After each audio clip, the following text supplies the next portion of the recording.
So good morning guys. तो चलिए start करते हैं आज के यानी कि 12 अगस्त के इंपॉर्टेंट करंट अफेयर्स को। तो आज का सबसे इंपॉर्टेंट प्रश्न ये रहा आपके सामने कि अभी हाल ही में एक बुक आई है जिसका नाम है व्हाई द कॉन्स्टिट्यूशन मैटर। इस बुक को किसने लिखा है? तो सही उत्तर होगा डी.वाई. चंद्रचूड़ ने।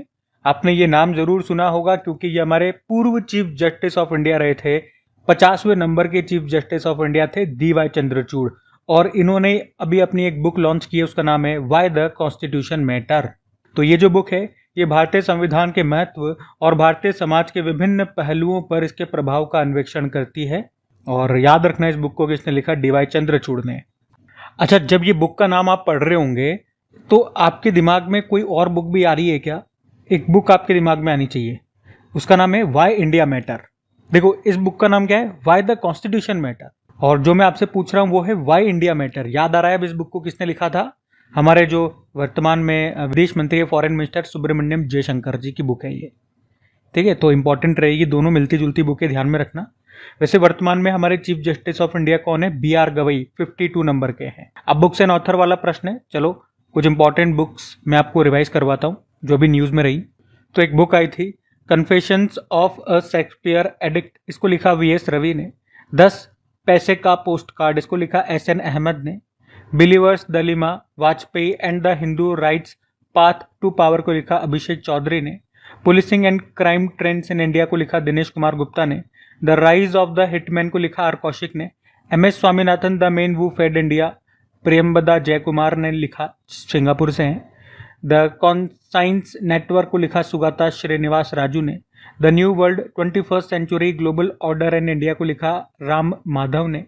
शिखर धवन की ऑटोबायोग्राफी है the one cricket my life and more. History that India ignored, इसको लिखा प्रेम प्रकाश ने। ठीक है, तो ये 10 इंपॉर्टेंट बुक्स हैं, ध्यान में रखना। अगला प्रश्न देखते हैं। फिर अगले में पूछ रहे हैं, हाल ही में वर्ल्ड हेल्थ ऑर्गेनाइजेशन ने किसे ट्रिपेनोसोमियासिस या इसी को निद्रा रोग भी कहते हैं, अभी इससे मुक्त घोषित कर दिया। किस देश को? तो आंसर होगा केन्या।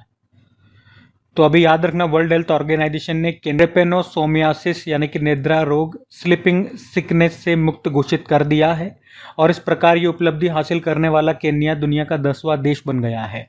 अच्छा, ये जो रोग है ये किससे होने वाला रोग है?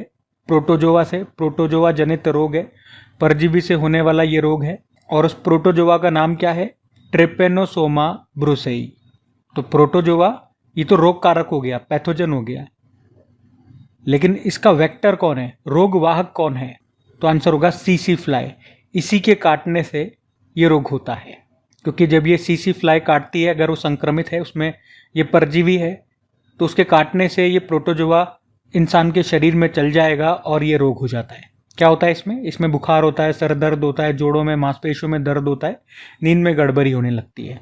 और अभी केन्या इससे मुक्त हो चुका है, तो यही हम पढ़ रहे हैं, इससे मुक्त होने वाला ये दुनिया का 10वां देश बन गया है, ये आपको ध्यान रखना है। अच्छा, इसी तरह से भारत के रेस्पेक्ट में अगर हम बात करें, 2-3 पॉइंट याद रख लो। भारत चेचक मुक्त स्मॉल पॉक्स से फ्री हो चुका है। चेचक यानी कि स्मॉल पॉक्स किस वायरस से होता है? पहले तो याद रखना वायरस से होता है। कौन सा? Variola virus. वैसे भारत पोलियो फ्री भी हो चुका है 2014 में ही, और अभी कुछ समय पहले हमने देखा ट्रेकोमा फ्री भी हो चुका है भारत। बाकी बात यहाँ पे केन्या की है, तो केन्या के 2-3 पॉइंट्स आप स्टैटिक के रूप में याद रखो, जैसे कि कैपिटल नैरोबी होती है, और यहीं पर यूनाइटेड नेशन एनवायरनमेंट प्रोग्राम का मुख्यालय है। करेंसी है केन्यन शिलिंग, और यहाँ के प्रेसिडेंट है विलियम रूटो। अभी वर्ल्ड हेल्थ ऑर्गेनाइजेशन से संबंधित और भी प्रश्न मैं आपको रिवाइज कराऊंगा, लेकिन प्रोटोजोआ की यहाँ पे बात हुई है, मतलब ये जो निद्रा रोग है ये प्रोटोजोआ से होता है। तो एक बार आप देख लो कि प्रोटोजोआ से होने वाले मुख्य रोग कौन कौन से हैं, आपके एग्जाम में काम आ सकते हैं। तो यहाँ आगे अगर हम बात करते हैं प्रोटोजोआ से होने वाले रोगों की, तो इसके लिए एक लाइन आप याद रखना कि पापा काम पर सोते हैं इसलिए प्रोटोजोआ रोते हैं। मेन लाइन तो यही है, पापा काम पर सोते हैं। लेकिन इस लाइन से क्या, इसको हम कैसे लिंक कर पाएंगे कि इसका संबंध किससे है? वायरस से है, बैक्टीरिया से है, प्रोटोजोआ से है, किससे? तो इस लाइन को पूरा ऐसे ध्यान रखना कि पापा काम पर सोते हैं इसीलिए प्रोटोजोआ रोते हैं। ठीक है, आगे अपने अनुसार किसी भी तरह से आप कर सकते हो। प्रोटोजोआ रोते हैं, प्रोटोजोआ खाते हैं, प्रोटोजोआ पीते हैं, मतलब प्रोटोजोआ हमें कनेक्ट करना है। तो अगर देखें प्रोटोजोआ से होने वाले कौन कौन से रोग हैं, तो पापा से पायरिया हो जाएगा, फिर काम में क से कालाजार हो जाएगा, म से मलेरिया, पर पर से 35 हो जाएगा, खूनी दस्त कहते हैं, और सोते हैं मतलब निद्रा रोग हो गया, जो आज हमने प्रश्न में पढ़ा। ठीक है, इसके अलावा WHO की भी बात कर लेते हैं। WHO यानी कि वर्ल्ड हेल्थ ऑर्गेनाइजेशन स्थापना होती है 7 अप्रैल 1948 में, हेडक्वार्टर जेनेवा स्विट्जरलैंड, हेड है टेड्रोस अधानोम। अब इससे संबंधित कुछ और करंट अफेयर्स के प्रश्न मैं आपको रिवाइज कराता हूँ, सारे इंपॉर्टेंट हैं ये, ध्यान से सुनना। अभी WHO ने सारा नाम से AI digital health promoter launch, और अभी WHO ने धूलिखेल को नेपाल का पहला स्वस्थ शहर और एशिया का दूसरा सबसे स्वस्थ शहर घोषित किया था। कुष्ठ रोग मुक्त होने वाला दुनिया का पहला देश ये जॉर्डन बना था, याद रखना। भारत ये ट्रैकोमा मुक्त हो चुका है, आंखों को प्रभावित करता है ये रोग। अच्छा, हमारा एनीमिया मुक्त होने का हमने लक्ष्य क्या रखा है, 2047 का। टीबी मुक्त होने का हमारा लक्ष्य है 2025 का, और मलेरिया मुक्त होने का 2030 का है। WHO ने जॉर्जिया को मलेरिया मुक्त घोषित कर दिया था, और इस तरह से ये 45वां देश बना था मलेरिया मुक्त होने वाला। और नाइजर ये अफ्रीकी क्षेत्र का पहला देश बना जिसने आधिकारिक तौर पर ऑन्कोसेरेसियासिस को खत्म कर दिया था। इसे रिवर ब्लाइंडनेस के नाम से भी जानते हैं। इस रोग में अंधापन होता है, मतलब आंखों से संबंधित, आंखों से जुड़ा हुआ रोग है। उसके अलावा अमेरिका और अर्जेंटीना ये WHO से अलग हो गए। भारत ने लिम्फेटिक फाइलेरियासिस यानी कि एलिफेंटियासिस या हाथी पांव को कब तक खत्म करने का लक्ष्य रखा, 2027। WHO ने आयु अनुकूल शहर के रूप में भी मान्यता दी थी, कोझिकोड को ये कहा है। इसके अलावा WHO द्वारा मलेरिया मुक्त प्रमाणित होने वाला अमेजन क्षेत्र का पहला देश ये सूरीनाम बना था, और विश्व का 46वां। सेनेगल देश को WHO के द्वारा ट्रैकोमा फ्री घोषित कर दिया गया। हर्बल औषधि सुरक्षा और विनियमन पर WHO IRCH कार्यशाला का आयोजन अभी हुआ भारत में भी कहा, उत्तर प्रदेश के गाजियाबाद में। ठीक है, तो ये सारे पॉइंट्स ध्यान में रखना। अगला प्रश्न देखते हैं। फिर अगले में पूछ रहे हैं कि अभी हाल ही में अमेरिकी राष्ट्रपति डोनाल्ड ट्रंप की मध्यस्थता से किन देशों के बीच ऐतिहासिक शांति समझौता हुआ है, तो आंसर होगा अजरबैजान और अर्मेनिया। तो अभी अमेरिकी राष्ट्रपति डोनाल्ड ट्रंप, इन्होंने अर्मेनिया और अजरबैजान के बीच एक ऐतिहासिक शांति समझौता करवाया है। ये शांति समझौता अमेरिका के व्हाइट हाउस में हुआ, और इसमें यानी कि इस शांति समझौते में अर्मेनिया के जो प्रधानमंत्री हैं निकोल पाशिन्यान, और अजरबैजान के जो प्रेसिडेंट हैं इल्हाम अलीयेव, ये दोनों आए यहाँ पर, इन्होंने शांति समझौते पर हस्ताक्षर किए। अच्छा, अगर बात करें दोनों देशों के बीच में जो लड़ाई चल रही थी, वो लड़ाई का कारण क्या था, तो मैं आपको मैप से दिखाता हूँ। तो ये कारण था ये वाला क्षेत्र, इसको बोलते हैं नागोर्नो काराबाख क्षेत्र। भाई जो भी पड़ोसी देश होते हैं, या हमारे गली मोहल्ले में ही देख लो, जो पड़ोसी होते हैं वो आपस में लड़ते झगड़ते रहते हैं जमीनी हिस्से के लिए। खेत खलियानों में देख लो, गाँव में जाकर के, शहरों में देख लो, विवाद का कारण पड़ोसियों के बीच में यही जमीन। तो इन दोनों के बीच में भी इसी हिस्से को लेकर के लड़ाई चल रही थी। ये आप देख रहे होंगे आराम से, मैप में आपको दिख भी रहा है। ये जो क्षेत्र है ये अजरबैजान के भीतर एक पहाड़ी इलाका है, मतलब अजरबैजान के अंदर आता है, लेकिन यहाँ पर ज्यादातर आबादी आर्मेनिया के निवासियों की है। आर्मेनिया के लोग यहाँ पे रहते हैं, लेकिन है ये अजरबैजान के अंदर ये क्षेत्र। तो ये देश कहता है कि ये हमारा है, वो कहता है कि ये हमारा है, तो बस यही लड़ाई है। पर अभी आर्मेनिया ने कह दिया कि ठीक है बाबा, अब हम ये लड़ाई समाप्त करते हैं, हमने मान लिया ये अजरबैजान का ही है, और ये लो लड़ाई खत्म होती है। अच्छा, इसके अलावा, इस शांति समझौते के अलावा एक और पॉइंट आप ध्यान रखना कि दक्षिण काकेशस क्षेत्र के प्रमुख परिवहन मार्गों को खोलने पर भी सहमति बनी है, और इसमें एक कॉरिडोर बनाया जाएगा जिसका नाम डोनाल्ड ट्रंप के नाम पर रखा गया है, ट्रंप रूट या ट्रंप मार्ग। बात करें पहले कि दक्षिण काकेशस क्षेत्र क्या है, तो ये यूरोप और एशिया के बीच एक क्षेत्र है जो 3 देशों से मिलकर बना है, आर्मेनिया, अजरबैजान और जॉर्जिया। ये क्षेत्र काकेशस पर्वत के दक्षिण में स्थित है। तो अब यहाँ पे जो कॉरिडोर बनाया जाएगा, जो डोनाल्ड ट्रंप के नाम पर होगा, ट्रंप रूट, ये अजरबैजान को आर्मेनिया से होकर तुर्की तक कनेक्टिविटी देगा। और आपको पता है यूरोप की जो सबसे ऊंची पर्वत चोटी, वो तो आप सभी जानते हो कौन सी है, माउंट एल्ब्रस है। और ये माउंट एल्ब्रस काकेशस पर्वतमाला में स्थित है, जो यूरोप और एशिया के बीच सीमा पर स्थित है। ठीक है, ये पॉइंट भी आप नोट कर लेना। बाकी 2 देशों की हमने यहाँ पे चर्चा की है, आर्मेनिया और अजरबैजान। तो स्टैटिक ध्यान रखो कि आर्मेनिया की कैपिटल क्या होती है, येरेवन, और करेंसी आर्मेनियन ड्रैम। और अजरबैजान की बात करें, कैपिटल बाकू है और करेंसी है अजरबैजानी मनत। आपको याद है कोप 29 का आयोजन अभी कहाँ पे हुआ था, बाकू अजरबैजान में ही हुआ था। ठीक है, तो इस प्रश्न से संबंधित जो भी आपके जानने लायक पॉइंट्स थे वो मैंने आपको बता दिए, सब ध्यान में रखना। अगला प्रश्न देखते हैं। फिर अगले में पूछ रहे हैं कि हाल ही में रक्षा मंत्री राजनाथ सिंह जी ने मध्य प्रदेश में 1800 करोड़ रुपए की रेल फैक्ट्री की आधारशिला ये रखी है, उसका नाम क्या है, तो आंसर होगा ब्रह्मा। तो अभी रक्षा मंत्री राजनाथ सिंह जी इन्होंने मध्य प्रदेश के रायसेन जिले के उमरिया गांव में BEML यानी कि भारत अर्थ मूवर्स लिमिटेड के रेल हब मैन्युफैक्चरिंग यूनिट की आधारशिला रखी है। तो इस मैन्युफैक्चरिंग यूनिट का नाम ब्रह्मा रखा है, याद रखना। और यहाँ पर वंदे भारत, अमृत भारत और मेट्रो ट्रेनों के लिए कोच बनाए जाएंगे। और इसकी जो लागत है वो कितनी है, 1800 करोड़ रुपए बताई जा रही है। ब्रह्मा की भी फुल फॉर्म है, क्या है, BEML rail hub for manufacturing. तो ये मैंने जो डार्क में कैपिटल में लिख रखे हैं, इन्हीं से बनता है, इन्हीं को जोड़ के ब्रह्मा, जो कि इस यूनिट का नाम रखा है। तो एक तरह से ये रेल कोच फैक्ट्री, BEML की रेल कोच फैक्ट्री है। कहाँ पर है, जिसका नाम ब्रह्मा है, याद रखना कहाँ पर, मध्य प्रदेश में। अब रेल की बात हुई है तो रेलवे से संबंधित कुछ करंट अफेयर्स के प्रश्न मैं आपको रिवाइज करवाता हूँ। अच्छा, पहले से रेल से एक पॉइंट आप नोट करना कि काकोरी ट्रेन एक्शन, इसके बारे में आप सभी जानते हैं, लेकिन अभी मैं आपको क्यों बता रहा हूँ, क्योंकि ये घटना कब की है, 9 अगस्त 1925 की, और अभी क्या चल रहा है, 2025। तो इस घटना को पूरे इस वर्ष 100 साल पूरे हो चुके हैं। तो इसके बारे में ध्यान रखना, इसकी तारीख जरूर याद रखना, 9 अगस्त 1925, काकोरी ट्रेन एक्शन। बाकी आप देखो, अगर हम बात करते हैं, राष्ट्रीय रेलवे नेटवर्क से जुड़ने वाली चौथी पूर्वोत्तर राजधानी बनी थी आइजोल, मिजोरम की कैपिटल है। 100% रेल मार्ग को विद्युतीकृत इलेक्ट्रीफाइड करने वाला 24वां राज्य बना था गुजरात। भारतीय रेलवे विद्युतीकृत इलेक्ट्रीफाइड होने का लक्ष्य है 2025-26 का। भारतीय रेलवे के शुद्ध शून्य कार्बन उत्सर्जन का लक्ष्य है 2030 का। भारत का पहला 9000 हॉर्स पावर लोकोमोटिव इंजन ये बन रहा है गुजरात के दाहोद में। कोंकण रेलवे का मुख्यालय नवी मुंबई में है। भारत की पहली विस्टाडोम जंगल सफारी ट्रेन सेवा ये कहाँ पर शुरू हुई, उत्तर प्रदेश में। कतरनिया घाट वाइल्ड लाइफ सेंचुरी और दुधवा टाइगर रिजर्व के बीच चलेगी। अमृत भारत स्टेशन योजना ये शुरू हुई थी फरवरी 2023 में। और रिकॉर्ड समय में दुनिया का पहला 3D प्रिंटेड ट्रेन स्टेशन बनाया जापान ने।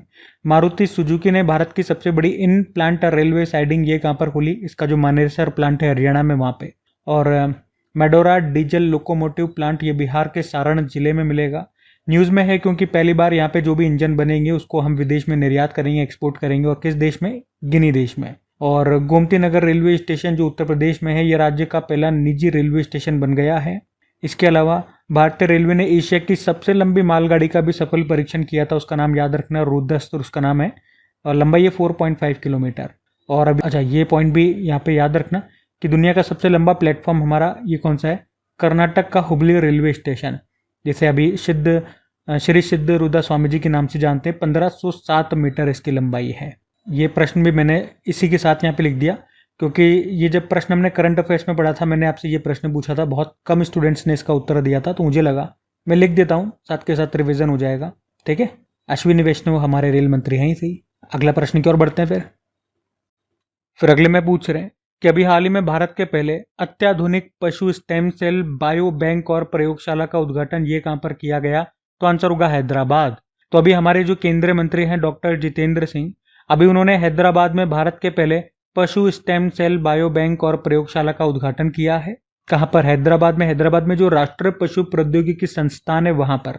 और इसका काम क्या होगा या उद्देश्य क्या होगा, पशुओं के स्टेम सेल्स को सुरक्षित रखना, उन्हें संरक्षित रखना। स्टेम सेल्स की बात करते हैं तो ये शरीर में मौजूद विशेष कोशिकाएं हैं जो विभिन्न प्रकार की कोशिकाओं में विकसित होने की क्षमता रखती हैं। ये कोशिकाएं यानी कि सेल्स, ये हमारे शरीर के लिए मरम्मत प्रणाली के रूप में काम करती है और क्षतिग्रस्त या रोगग्रस्त कोशिकाओं को बदलने में मदद करती है। तो याद रखना कि अभी भारत का पहला animal stem cell bio bank और लेबोरेटरी का उद्घाटन कहाँ पर किया गया, ये इस तरह का भारत में पहला है पशुओं के लिए, तो हैदराबाद इसका सही उत्तर होगा। यहाँ पे हैदराबाद से संबंधित कुछ करंट अफेयर्स के प्रश्न मैं आपको रिवाइज कराऊंगा, ध्यान से आप सुनिएगा। जैसे कि अगर पूछे कि भारत के किस शहर में राफेल फाइटर जेट की मेन बॉडी मुख्य ढांचा ये बनाया जाएगा, तो हैदराबाद आंसर होगा। राफेल आपको पता ही है कौन सी कंपनी बना रही है, फ्रांस की डसोल्ट एविएशन कंपनी। और प्रसिद्ध 7 शिखरों पर सफलतापूर्वक चढ़ाई करने वाले सबसे कम उम्र के भारतीय बने थे अभी, नाम है विश्वनाथ कार्तिकेय पादकांती, 16 वर्षीय उनकी उम्र है, हैदराबाद से हैं। हैदराबाद का एक सरकारी अस्पताल है जिसमें एक AI टूल लॉन्च किया गया, जिसकी मदद से बिना सुई लगाए ब्लड टेस्ट कर सकते हैं। AI टूल का नाम है अमृत स्वस्थ भारत। गूगल ने अपना दुनिया का चौथा और एशिया का पहला सेफ्टी इंजीनियरिंग सेंटर कहाँ पर लॉन्च किया, हैदराबाद। भारत का पहला निजी सैटेलाइट इंटरनेट कौन शुरू करेगा, अनंत टेक्नोलॉजी, हैदराबाद की कंपनी है।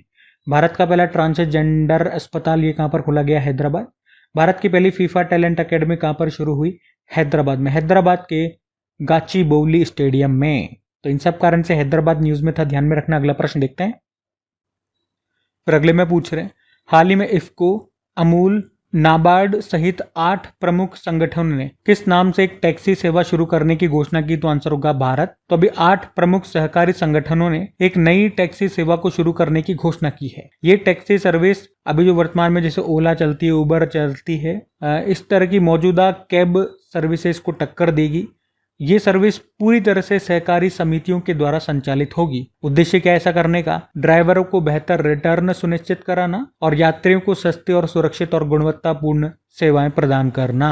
तो इस तरह की जो 8 सहकारी समितियां मिलकर के ये जो नई टैक्सी सेवा शुरू कर रही है, वो 8 सहकारी समितियां वो मैंने आपके सामने लिख दी है। एनसीडीसी, इफ्को, अमूल, नाबार्ड, ये सब मिलकर के इसको शुरू कर रही है। नाम जरूर याद रखना, भारत। और मैं इसी तरह से आपको याद दिलाना चाहूंगा कि दुनिया की पहली एयर टैक्सी सेवा ये शुरू हुई थी कहाँ पे? दुबई में। भारत की पहली इलेक्ट्रिक फ्लाइंग टैक्सी ये कौन बना रहा है? सरला कंपनी है बेंगलुरु की, और इसने नाम रखा है शून्य। और केंद्र सरकार ने बाइक, कैब और ऑटो की सवारी उपलब्ध कराने के उद्देश्य से सहकारी आधारित परिवहन सेवा शुरू करने की घोषणा की थी। इसका नाम रखा था सहकार टैक्सी। ठीक है, तो ये पॉइंट्स भी ध्यान में रखना। अगला प्रश्न देखते हैं। फिर अगले में पूछ रहे हैं कि अभी हाल ही में प्रथम अम्मा सम्मान दिवस के अवसर पर नारी अदालत और अम्मा सशक्तिकरण योजना को किसने शुरू किया है? तो आंसर होगा सिक्किम ने। तो याद रखना, एक तो अभी सिक्किम ने 10 अगस्त 2025 को माताओं के बलिदान, साहस और राज्य के लिए उनके योगदान के सम्मान में समर्पित पहला अम्मा सम्मान दिवस मनाया। और इसी मौके पर सिक्किम के जो मुख्यमंत्री हैं प्रेम सिंह तमांग, उन्होंने 2 योजनाएं यहाँ पे शुरू की है। एक है नारी अदालत योजना। क्या होता है इसमें वो मैं आपको बताता हूँ। अच्छा, ये जो अम्मा सम्मान दिवस कार्यक्रम का आयोजन किया कहाँ पर? रंगपो में। वहीं से 2 योजनाओं की इन्होंने घोषणा की है। एक नारी अदालत योजना है। ये क्या है? महिलाओं के द्वारा संचालित एक सामुदायिक मंच है। उद्देश्य है इसको शुरू करने का क्या? महिला संबंधी विवादों जैसे कि घरेलू हिंसा से संबंधित या वैवाहिक जीवन से संबंधित जो भी महिलाओं से संबंधित विवाद हैं, उनको यहाँ पे सुलझाया जाएगा। विशेष रूप से ग्रामीण और अर्ध शहरी क्षेत्रों में सुलभ और अनौपचारिक न्याय प्रदान किया जाएगा इसके तहत। और जो दूसरी योजना है वो है अम्मा सशक्तिकरण योजना। इस योजना में जो गैर कामकाजी महिलाएं हैं और जो माताएं हैं, उन्हें सालाना 40,000 रुपये दिए जाएंगे इस अम्मा सशक्तिकरण योजना के तहत, 2 किस्तों में। ठीक है, तो ये ध्यान में रखना। किसने शुरू की? सिक्किम ने। तो सिक्किम लेकर के चलता हूँ, ये रहा मैप में सिक्किम। देखो, कैपिटल होती है गंगटोक और मुख्यमंत्री पीएस गोले या प्रेम सिंह तमांग आप बोल दो, गवर्नर है ओम प्रकाश माथुर। सिक्किम से कुछ करंट अफेयर्स के प्रश्न आपको रिवाइज करा रहा हूँ। सिक्किम में जो प्रधानमंत्री Shri government senior secondary school है, इसको राष्ट्रीय ग्रीन स्कूल अवार्ड मिला था। इंस्पायर कार्यक्रम यहाँ पे शुरू हुआ था वर्ल्ड बैंक की सहायता से। पुरानी पेंशन योजना को बहाल करने वाला पहला पूर्वोत्तर राज्य बना था ये। अम्मा और बहिनी योजना यहाँ शुरू हुई। नाथुला दर्रा, जलेपला दर्रा, कंचनजंगा नेशनल पार्क है यहाँ पे। कागयेदर नृत्य महोत्सव यहाँ पे मनाया जाता है दिसंबर में, ये प्रश्न एग्जाम में आ चुका है। और तामुल लोसर महोत्सव ये भी यहाँ पे मनाया जाता है। यहाँ पे जो गुरुंग समुदाय है वो इसको मनाते हैं। वैसे नेपाल में भी इसको मनाया जाता है और भारत में सिक्किम में। ये प्रश्न भी एग्जाम में आ चुका है। पहली बार किस राज्य ने राज्य में आने वाले पर्यटकों पर प्रति व्यक्ति 50 रुपये का शुल्क लगाना शुरू किया? तो सिक्किम। और 2024 में मोदी जी ने सिक्किम के पहले रेलवे स्टेशन का उद्घाटन कहां पर किया था? रंगपो में। इंडियन आर्मी ने सिक्किम के ईस्ट में दिव्य शक्ति अभ्यास का आयोजन किया था। ठीक है, उसके अलावा सिक्किम ये देश का पहला राज्य बना था जिसने औपचारिक विश्राम अवकाश योजना शुरू की है। ठीक है, तो ये सब बातें ध्यान में रखना सिक्किम से। अगला प्रश्न देखते हैं।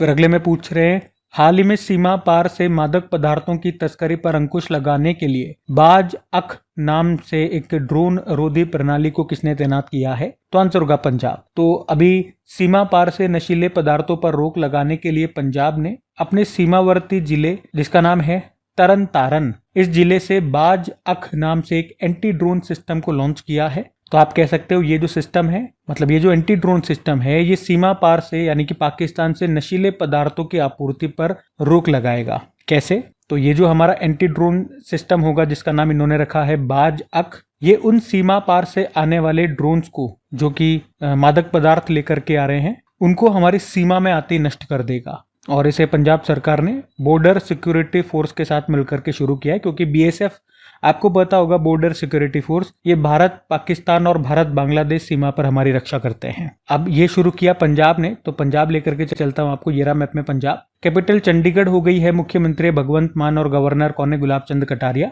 बाकी 100% नल के पानी के कनेक्शन के साथ भारत का 5वां हर घर जल राज्य बना पंजाब। दुर्घटना हॉटस्पॉट को मैप करने वाला पहला राज्य पंजाब है। मातृ मृत्यु दर को कम करने के लिए सर्जन मोबाइल ऐप ये लॉन्च किया पंजाब ने। पंजाब सरकार ने महिलाओं और बच्चों को हिंसा से बचाने के लिए प्रोजेक्ट हिफाजत शुरू किया। होला मोहल्ला त्योहार मनाया गया। सांकेतिक भाषा में कार्यवाही प्रसारित करने वाली भारत की पहली विधानसभा ये पंजाब है। और पंजाब सरकार किस वन्यजीव अभ्यारण्य में राज्य की पहली तेंदुआ सफारी स्थापित करेगा, झज्जर में जो बचोली वाइल्ड लाइफ सेंचुरी है वहां पे। भारत का पहला लकड़ी का गुरुद्वारा ये स्थापित किया गया पंजाब के फजलका में। मुख्यमंत्री सेहत योजना ये भी यहाँ पे शुरू हुई थी। इसमें प्रत्येक परिवार को हर साल 10 लाख रुपए का निःशुल्क स्वास्थ्य बीमा दिया जाएगा। दुनिया के सबसे बुजुर्ग मैराथन धावक ये पंजाब से थे, पगधारी बवंडर के नाम से जानते थे, निधन हो गया। बैलगाड़ी दौड़ और कबूतर दौड़ जैसे विरासत खेलों पर से 28 साल पुराना प्रतिबंध हटा दिया पंजाब ने। और किशोर कानून अधिनियम के तहत सांकेतिक भाषा विशेषज्ञों को न्यायिक पैनल में शामिल करने वाला पहला राज्य भी पंजाब ही बना था। ठीक है, तो पंजाब से ये सारे पॉइंट्स ध्यान में रखना। अगला प्रश्न देखते हैं। फिर अगले में पूछ रहे अभी हाल ही में 15वीं हॉकी इंडिया सब जूनियर पुरुष राष्ट्रीय चैंपियनशिप 2025 को किसने जीता, तो आंसर होगा पंजाब ने। तो 15वीं hockey India sub junior men's national championship 2025 की हम बात कर रहे हैं। ये भी 28 जुलाई से लेकर 8 अगस्त तक हुई थी। कहाँ पर, चेन्नई तमिलनाडु में। इसको पंजाब की टीम ने जीत लिया झारखंड टीम को हरा करके। तो इतना सा इसमें याद रखना है।